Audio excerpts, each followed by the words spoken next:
Well, hello everybody. It's very rare that you have a Sunday paper review as good as this one.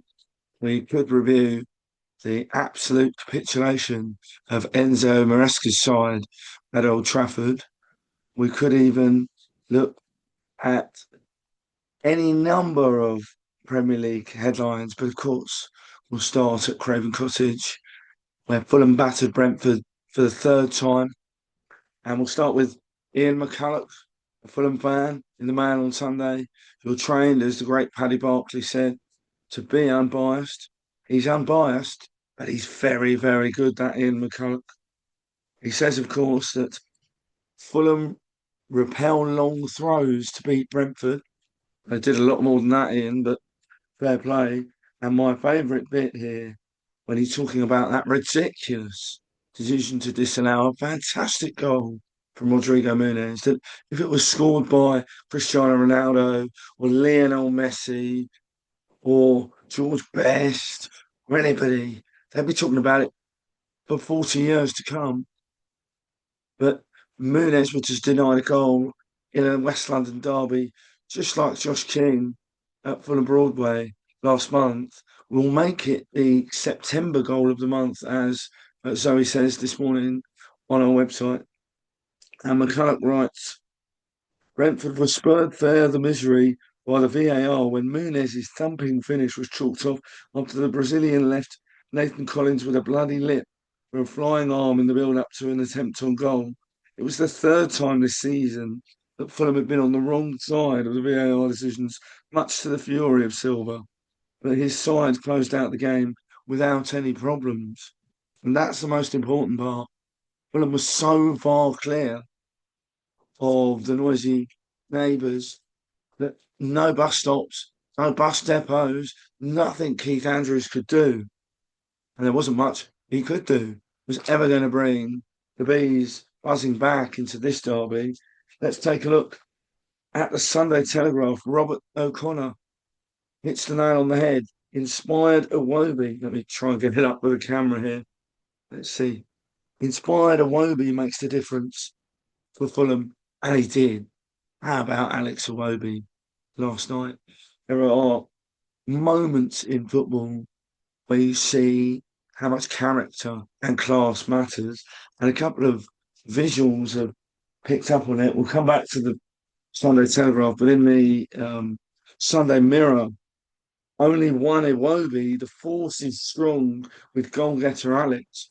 But the moment that we're talking about is this one. Josh King embraced and given a real hug in the aftermath of that Brentford opener, scored by Mikel Damsgaard after King went for the no-look pass on the edge of his own box. I don't think that's Josh King's fault. What on earth are you doing having your number 10 that far deep to take the ball off Bernd Leno and try and whip it for Kenny Tete? That's the ball that should be happening 70 yards further up the field. It wasn't Josh King's fault.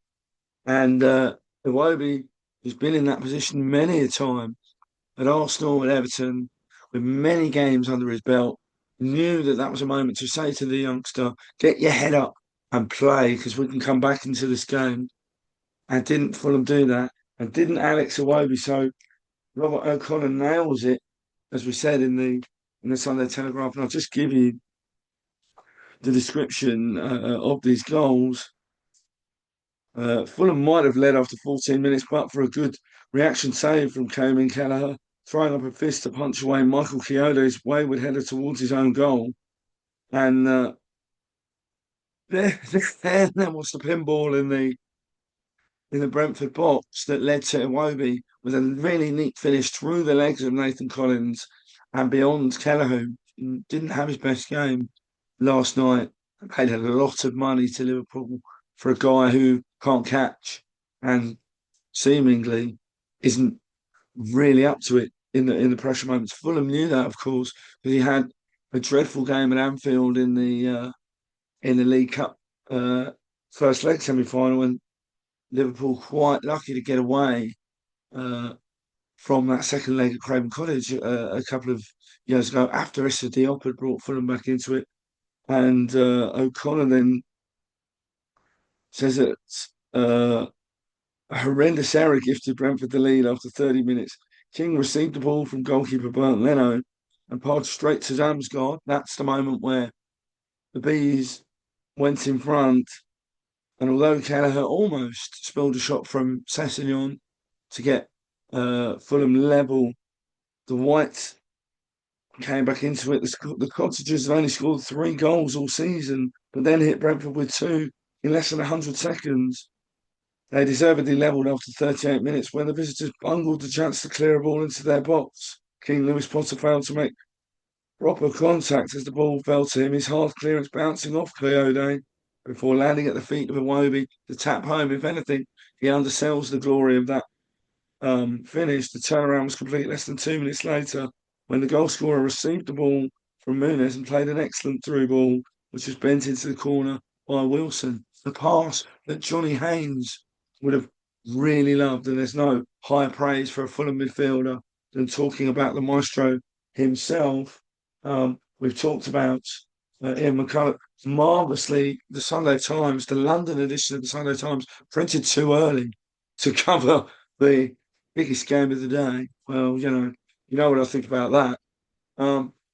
And Fulham were absolutely fantastic, and it was down to some really key players. How about this man, Ryan Sessegnon, really showing what he can do down that left-hand side? He's got to be in the running for an England caller. How many natural left-sided players who can play in 2 positions or 3 positions, left back, left wing back, and left wing, as well as right side as well. He's a much better right-sided player than when Claudio Ranieri and even he who shall not be named is scraping points for Burnley at the moment. Tried him out there. Thomas Tuchel, if you're watching, get him on the plane because you need a Fulham player to win a World Cup. Ryan knows that. You could obviously go for Emile Smith Rowe, and I think that's a long shot at the moment. Big couple of months for Emile at Craven Cottage. Thomas, you could even try Josh King. It's not beyond the realms of possibility that you might need a creative number 10. And then 2 players who really stood out for me, aside from Iwobi. Joachim Anderson played that lovely diagonal ball for Sessegnon to whip crossing that Ethan Pinnock picked out the corner of doom for defenders. That's at Craven Cottage. After Goodmanson comes Pinnock, and balls drop into that net, top corner of that net, really especially ask Dennis Adoy or Clint Dempsey. And then, of course, there's the main man himself, Rodrigo Muniz, led the line really well, very unlucky, as Mr. McCulloch said, not to have a goal of his own on a night where Fulham were phenomenal and Brentford got battered everywhere they go.